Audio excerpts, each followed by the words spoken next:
gracias por continuar en nuestra sintonía, que en toda Venezuela, tal como lo anunciamos, ya con nosotros nuestro invitado, el presidente de CONATEL, William Castillo. Además, viceministro de Televisión. ¿Cómo está, William? Hola, Dair, hola, Luis José, ¿cómo estás? William nos acompaña hoy porque, entre otras cosas, se va a dar hoy una reunión en la Comisión Interamericana de los Derechos Humanos, en la cual van a participar un grupo de periodistas, representantes de la prensa venezolana. Entendemos que para realizar una serie de denuncias en contra del Estado venezolano, y bueno, quisiéramos hacer algunas reflexiones acerca de este tema. William nos dará su opinión, ¿no?, respecto a cómo está siendo manejado este tema en las últimas semanas a propósito de todo lo que ha sucedido en la y cómo se está llevando a instancias internacionales lo que está ocurriendo en nuestro país. Sí, esto es una audiencia, hay que entender, una audiencia pública de la Comisión Interamericana de Derechos Humanos. Es bueno que no confundamos con la Corte Interamericana. Venezuela está en proceso, como sabemos, de retiro.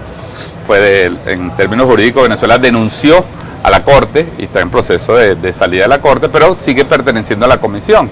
Ahí va a haber unos representantes, está el secretario general del Sindicato Nacional de Trabajadores de la Prensa, varios periodistas que van a denunciar, van a montar un expediente sobre Venezuela a propósito de lo que ha sucedido en este último mes y medio, para repetir las matrices de opinión y todo el desarrollo de esta estrategia por supuestas violaciones a los derechos de los periodistas, el ejercicio de la libertad de expresión, la censura en Venezuela, y va a haber una representación de Venezuela que también por supuesto tendrá la oportunidad de poner la posición del gobierno venezolano y de la realidad de lo que pasa en Venezuela. ¿Quién nos va a representar? Ahí entiendo que va a estar el doctor Germán Saltrón, que es el representante de Venezuela ante el Sistema Interamericano de Derechos Humanos, y también creo que va a estar Luis Rito García, hasta donde tengo entendido. Ahora bien, acá en nuestro país, bueno, han ocurrido situaciones a periodistas, periodistas tanto nacionales como internacionales, y uno de los momentos más recientes recordamos allí específicamente en la Plaza Altamira, ya hoy declarada territorio de paz, pero que en ese momento quienes, tenían guarimbas, estaban impidiendo el libre tránsito, atacaron a medios internacionales que no querían incluso que los fotografiaran, que les entrevistaran, ni que le dieran cobertura a esa actividad. Eso públicamente fue denunciado por estos periodistas. Es decir, hay una visión de lo que está ocurriendo en nuestro país por un grupo de periodistas que pueden presentar y que han mostrado a la luz pública cómo son tratados por algunos sectores.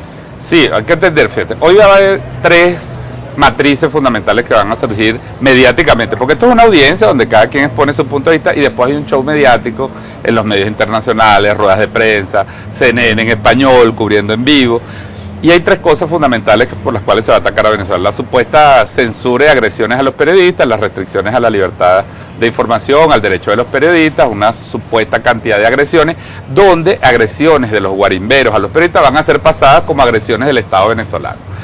Seguramente la agresión a Venezolana de Televisión, a la cual ellos nos hacen mención de 3 semanas de acoso a los trabajadores de este canal y a las operaciones de este canal, seguramente va a ser pasado en su informe. No será relevante. No será relevante o va a ser pasado como agresiones. Van a hablar del tema del papel, la supuesta censura a través del tema de las divisas y del papel, que es un tema de los dueños de los medios de comunicación. Ponen a los periodistas a defender a Miguel Enrique Otero, a los dueños del Universal. Bueno, esa es parte de la estrategia.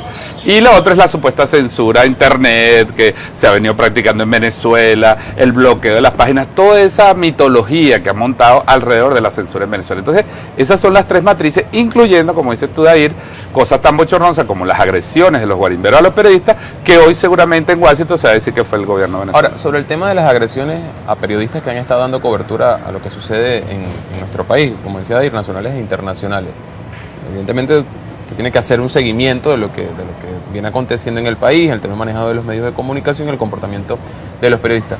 ¿No hay algo sobre lo cual realmente se puede argumentar algún tipo de agresión en términos físicos, verbales, o impedir el trabajo de algún periodista en Venezuela? Bueno, pero es que el trabajo del periodista cuando está en la calle, cuando está un hecho de naturaleza violenta, tú puedes ser afectado por un gas lacrimógeno. Entonces ellos lo cuentan, o sea, si cayó una bomba cerca y el periodista se vio afectado, entonces lo reporta como una agresión. Si se lanzaron unas piedras y le cayó una piedra a un periodista, el periodista lo reporta como una agresión. El gran problema es que eso se reporta como agresiones del Estado venezolano, porque hay una campaña dirigida a criminalizar la conducta del Estado venezolano, que ha estado defendiendo a la población venezolana precisamente la sistemática violación de derechos humanos que tenemos en Venezuela desde hace mes y medio, casi 2 meses. Mira, aquí se ha hablado del derecho a la vida, ha muerto más de 35 personas, gracias a esta estrategia violenta de desestabilización, de derrocamiento, este golpe continuado. Aquí se ha violado el derecho a la salud pues gente que se ha visto afectada, incluso han fallecido por no poder llegar al centro de salud.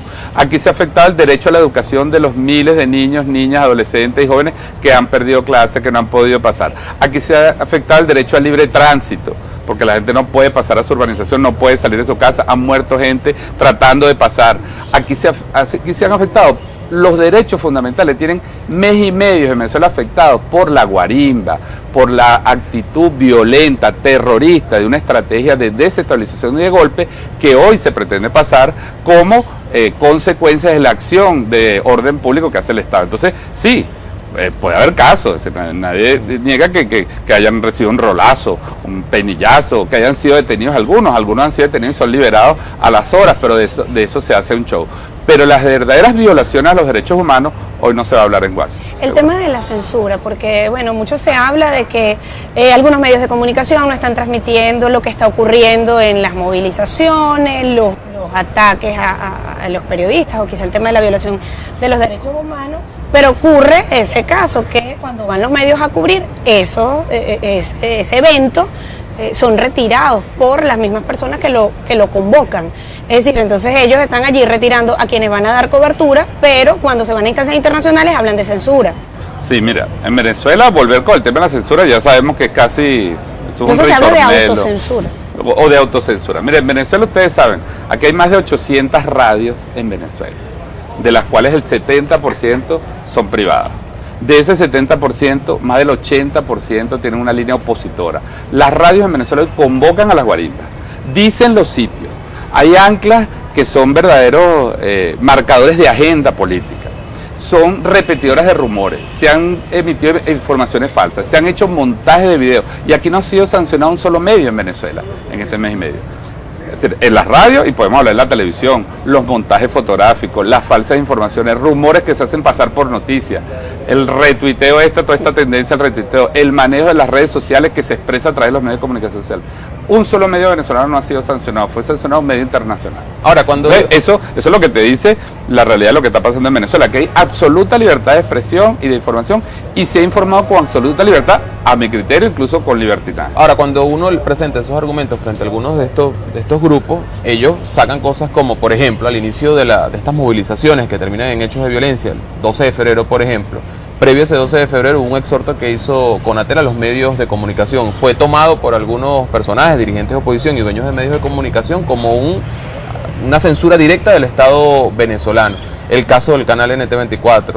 El hecho de que el presidente de la República haya advertido a CNN que si mantenía determinada posición frente a Venezuela podían ser sacados. Frente a estos hechos pueden ser calificados como, digamos, mecanismos de censura del Estado venezolano.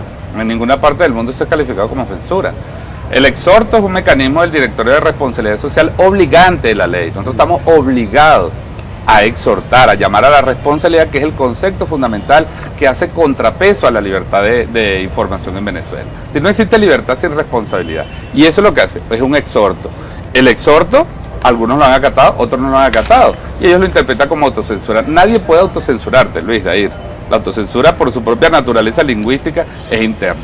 Ahora, lo de NTN24, bueno, volver con esa historia, un canal internacional desde Colombia, emitió entre las 11 de la mañana y las 6 de la tarde del 12 de febrero 5 horas y media dedicadas a Venezuela. De 5 horas y media dedicó el 80% de su tiempo a la cobertura de llamados de violencia, al derrocamiento, al desconocimiento de las autoridades.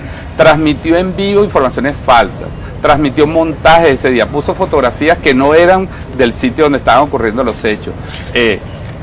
Eso está tipificado en la Ley de Responsabilidad Social, en la Constitución, en el Código Orgánico, en el Código Penal venezolano como propaganda de guerra. La razón que lleva al presidente de la República a tomar esa decisión es que tú no puedes aceptar en ningún país que un canal de otro país, un canal privado, agreda informativamente al pueblo venezolano. ¿Cuál sería su exhorto a los dueños de medios de comunicación social ante la situación? El mismo que ha venido haciendo el Directorio de Responsabilidad Social, las leyes venezolanas. Aquí se puede informar con absoluta libertad, aquí se habla con absoluta libertad, pero el que emite tiene que hacerse responsable. O sea, lo que no puede hacer es que alguien emite una información falsa y después diga, es que me llegó un tuit y yo no lo confirmé. Bueno, tú eres responsable. Así es la vida, ¿verdad? Uno es responsable de los hijos, de la familia. Bueno, uno tiene que ser responsable en la comunicación y ese es el exhorto que hacemos. Y el llamado, la conciencia, estar alerta ante este nuevo montaje que se pretende hacer hoy en Washington, con informaciones falsas, con exageraciones, con medias verdades, que lo que buscan es desacreditar internacionalmente a la democracia venezolana. Bueno, esperemos a ver qué sucede hoy allá en Washington. Muchísimas gracias, William Castillo, director